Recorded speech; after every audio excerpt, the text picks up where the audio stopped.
Asthma cough remedy. Let's talk about asthma cough remedy.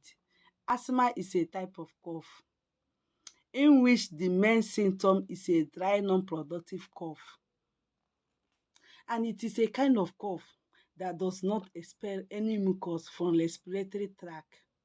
Some of the symptoms: chest tightness and difficult breathing, difficult in concentration, and chronic cough. Chronic cough like 1 month, 2 months, 3 months, 4 months, 5 months, you are still coughing. You never go to the hospital to check the kind of cough you have. Go and check. If you find out it's asthma cough early, this home remedy will do well for you. The item needed is wonderful kola, ginger, original honey, like original honey bee, not any kind of honey, and lime juice.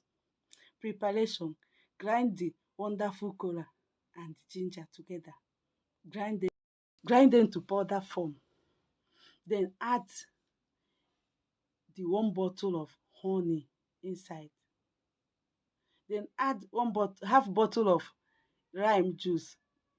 Add it inside. Mix all of them together. Keep it aside for 3 days to ferment before you start to use it. Number 4 day, you start to use it. 3 spoon morning and night, afternoon, morning and night, afternoon. Do it for like 1 month, 2 months. You will see for yourself.